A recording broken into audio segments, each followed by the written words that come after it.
What is up, guys, and welcome to Unfocused with BGisDOPE. I'm BG. I like to think I'm dope. I'm really not. It's just my social media, my gamer tag, and all the other stuff I do's handle. Okay, this is where I talk about stuff in sports that I like to talk about. I lost my train of thought because it's unfocused. Clearly, we're going to be talking about the sports that I pretty much follow every single day. That being the NBA, the NFL, and the WWE. So, here we have it on Tuesday shows. I'll give you some updates from the NBA, some news, some updates from the NFL, a recap of Monday Night Raw, and then some other things that I found interesting going on around this world of sports. And of course, I can't do this without you guys. Well, I mean, I guess I could do it, but then it would be kind of pointless because nobody would be watching it. If there's anything that you want me to cover, any sports in particular, let me know. Just write in the comment, tweet at me, snap it at me, Insta, DM, slide me, whatever the hell. Just get in touch with me and let me know. Unfortunately, I do have to clear the air. And unfortunately, I'm a Knicks fan. I said that too excited. I'm a Giants fan. Yankees fan. Capitals fan. And a supporter of the Manchester United Red Devils. And now that we've cleared the air regarding any home team bias, let's just go ahead and start the damn thing. Here we go. It's Unfocused with BGisDOPE. I don't have an intro. Maybe I'll make one.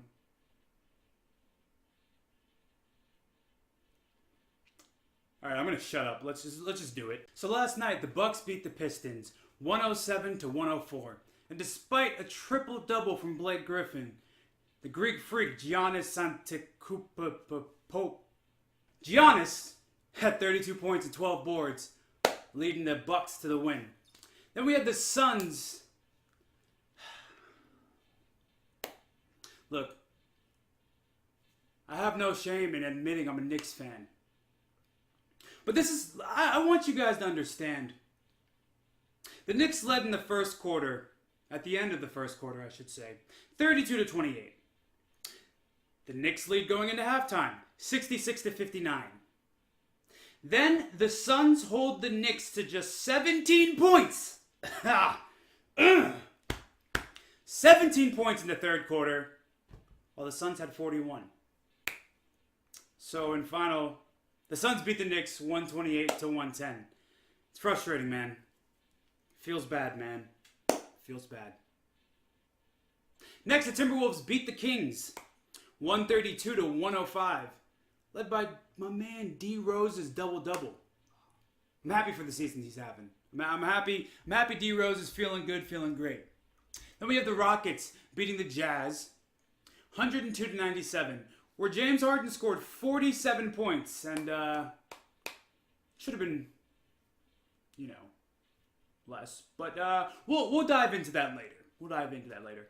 And another thing we're going to dive into later is the Thunder beat the Bulls 21-96, where, the stat stuff for aficionado Russell Westbrook notched another triple-double, adding on to his ridiculous string of triple-doubles. The Spurs then beat the Philadelphia 76ers with their big three that was looking pretty smooth last night, with Rudy Gay, LaMarcus Aldridge, and DeMar DeRozan all dropping at least 20 points.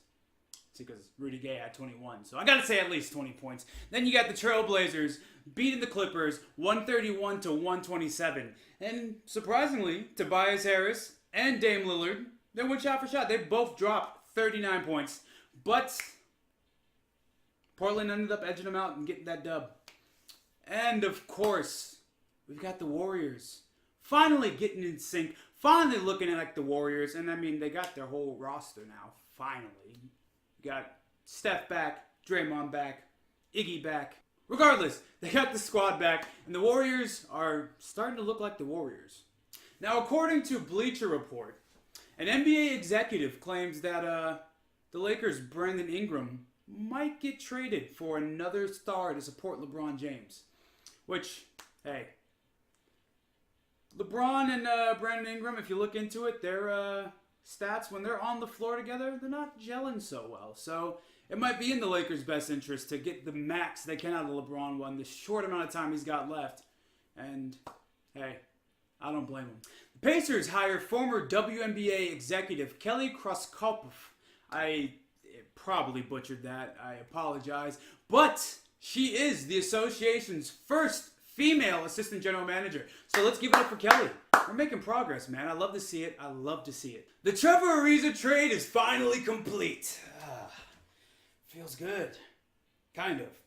See, originally, the trade was reported as a multi-team trade involving the Suns, the Wizards, and the Grizzlies, but the trade then fell apart, much like the Suns, and much like the Knicks, because basketball.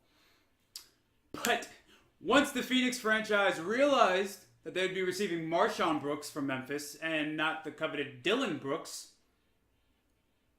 they pulled back. So we fast forward to today, and the Wizards officially trade Kelly Oubre Jr. and Austin Rivers for Trevor Ariza.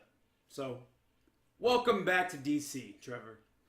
And as this is going on and developing more, we then find out that Austin Rivers and the Phoenix Suns have agreed to part ways, leaving him, the son of Doc, a free agent.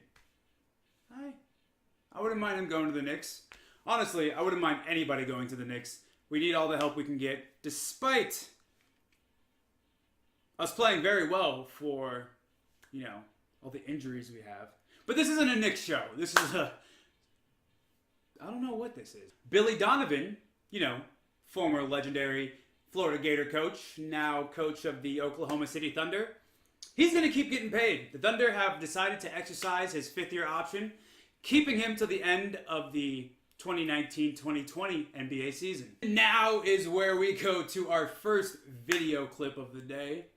The NBA refs, the refs that blow some calls and usually don't admit that they're wrong. They today admitted they were wrong, surprisingly, in a shocking decision. They were wrong to not call James Harden on his blatant travel. It looked like Harden did 2 step backs. That's a travel. Hold on. Just wait for Waiting for it. And I think of you. 1, 2, 3, 4.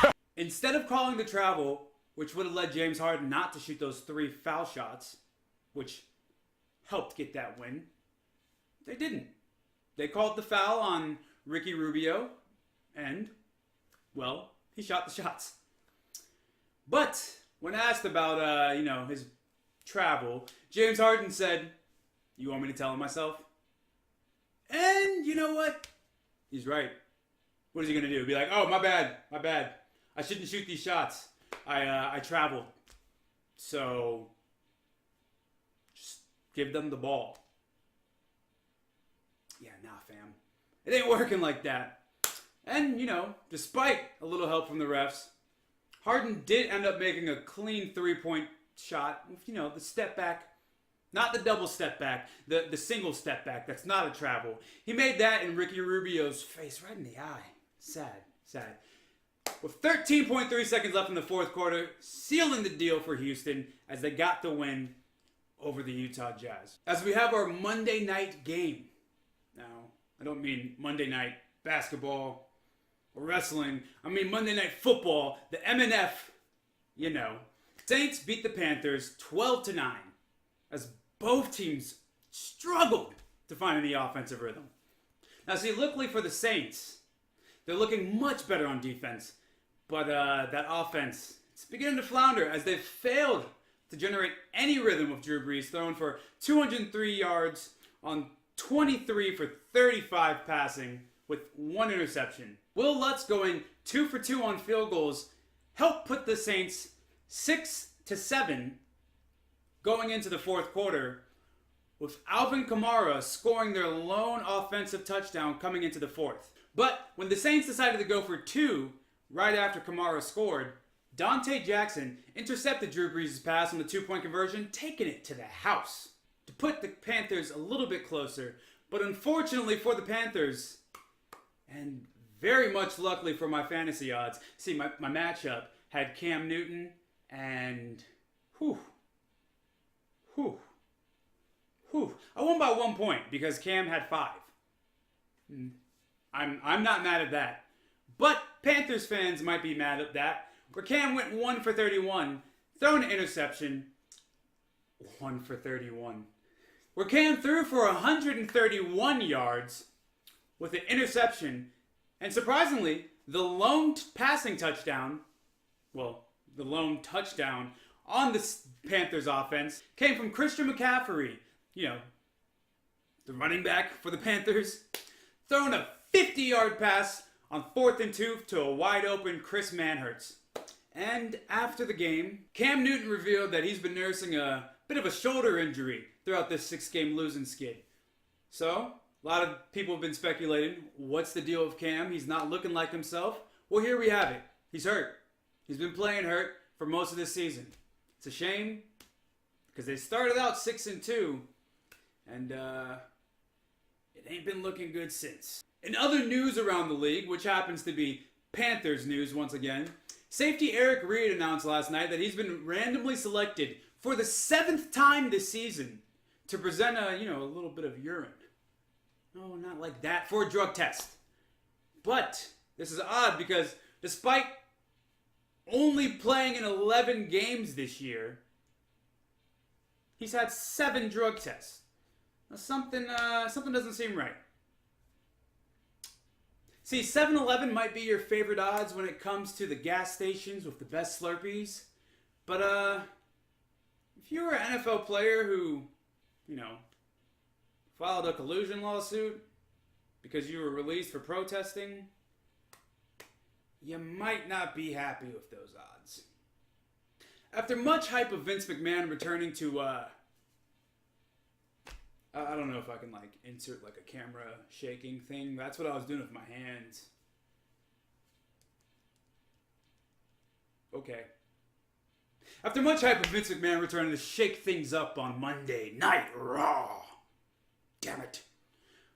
All we got really was the McMahon family on Raw last night proclaiming that a change will come because they realized they've been screwing the fans over pretty much after the ratings have plummeted.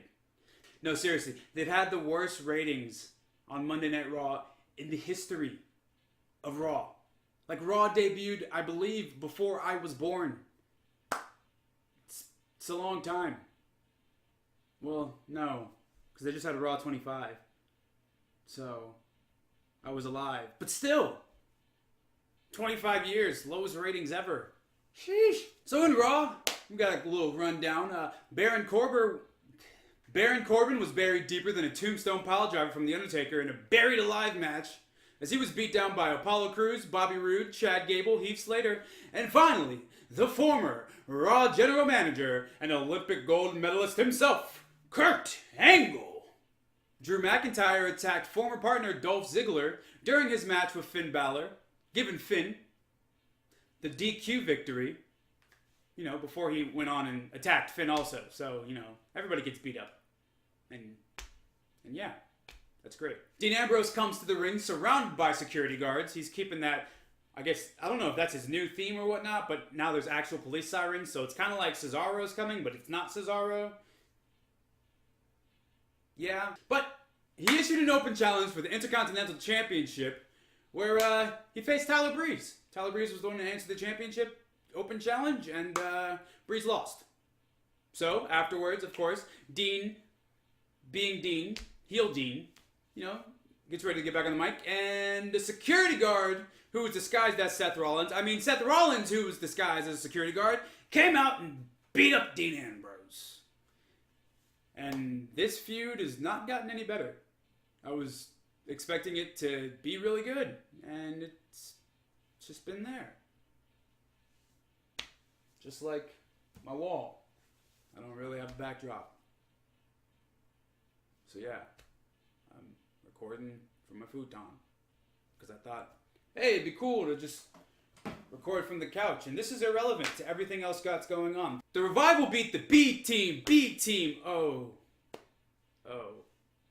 Authors of Pain and Lucha House Party in a fatal 4-way match to determine the number one contender to the Raw Tag Team Champions of Bobby Roode and Chad Gable.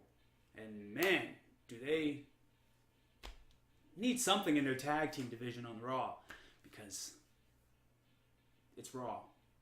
And God, man, get it together, please. I like tag teams, and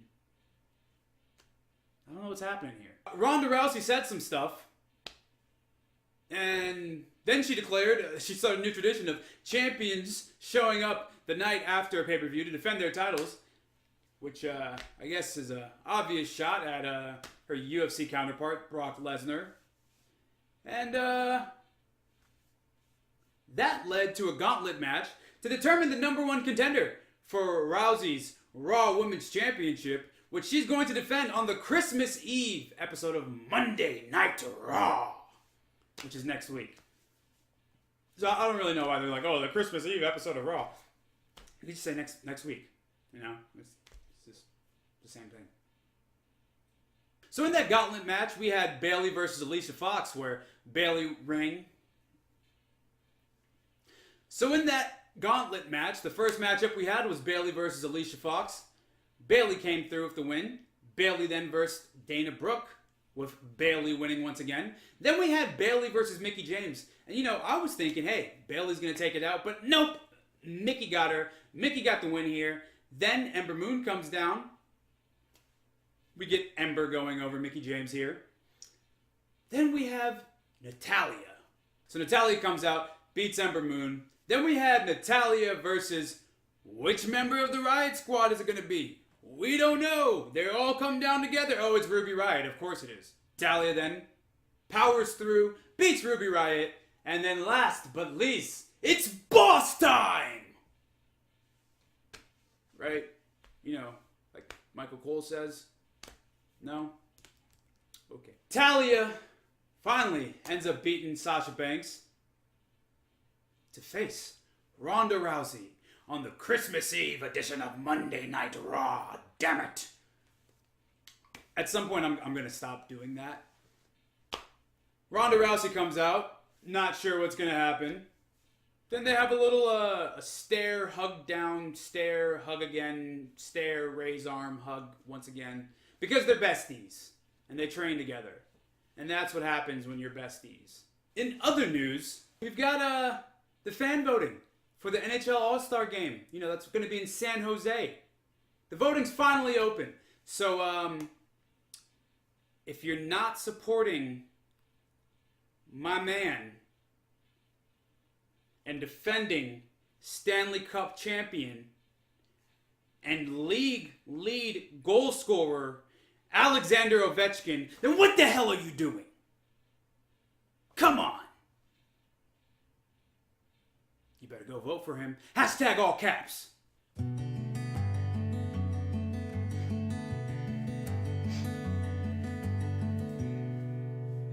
I am so sorry for what they've done to me.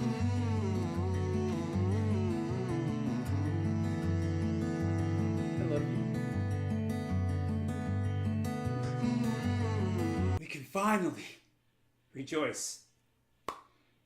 The Jose Mourinho era at Old Trafford is finally over. Starting out strong the first season, and the second season, and now here we are crashing and burning, and oh my God, look at everything. It's on fire! It's finally over. But it's not going to get better yet. We still don't know who the interim Manchester United coach is going. Sorry, this is football. We still don't know who the Red Devils' new manager is going to be. But there's a plethora of great options out there. So, we'll see. I'm excited because, man, this past season has been frustrating. And now I'd like to get to a new segment that I like to call the Bum of the Night. And I guess everything here is a new segment because this is the first time I've ever done this. So, you know, Go me for pointing that out. Russell Westbrook. You're the first ever bum of the night. And this is why. See, Chris Dunn and Russell Westbrook last night, they started to go at it. And as usual, it was started by Russell Westbrook. I'm getting tired of everyone saying, oh, he plays with such intensity. He clearly started it. He shoved Chris Dunn, and then when Chris Dunn shoves him right back, Russ starts floundering, flapping his arms around. What the hell are you doing, man? You are a freak athlete. You're a dominant player. Cut this out. Because not only did this happen on a Monday, just on Friday, he shoves Jamal Murray. And they both get texts.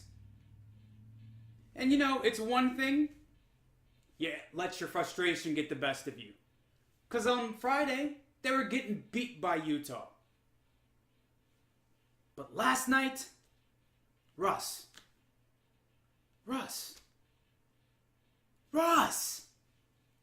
You're playing the Bulls. You're playing the Bulls. There are probably college basketball teams that have it well put together, unlike the Chicago Bulls. What are you doing, man? What are you doing? Well, hey guys, that's it. That's the first show. We've done it. Round of applause from the studio audience. Alright, there is nobody here. It's just me. This is very awkward. But if you did like it, and you wanted to give a round of applause, you know, you might as well just hit the like button. And then hit the subscribe button. Because I'm trying to do this on a daily basis. So hopefully you enjoyed it. Hopefully you had a good time. And hopefully you found out a little bit about some sports. And wrestling. I mean, I consider wrestling a sport, but I know some of you might not. And if you don't, that's quite alright. Because I like it, so I'm going to talk about it. And that's why this is Unfocused, because I don't know where the hell my head is going at times. And I will be bringing whatever the hell I'm unfocused on with sports right here. So like I said, hit the like button, hit the subscribe. If you want notifications, ring the little bell. I don't know where the hell the bell thing is. I'm pointing it up and down and don't make a difference. And if you like video games, I also stream games on Twitch. It's also Bad Gaming with BGisDOPE. See, this is Unfocused with BGisDOPE. And then I've got Bad Gaming with BGisDOPE. And then we got Instagram, we got Facebook, we got Twitter, we got Snapchat. BGisDOPE. Just look me up. Hopefully you had a good time. And maybe you can see why it's called Unfocused, because I'm unfocused. This is a terrible outro. They're going to get better, I promise. Well, maybe I shouldn't promise, because I don't know if they're going to get any better. I guess at some point I'll just stop talking and then we'll just cut off the audio.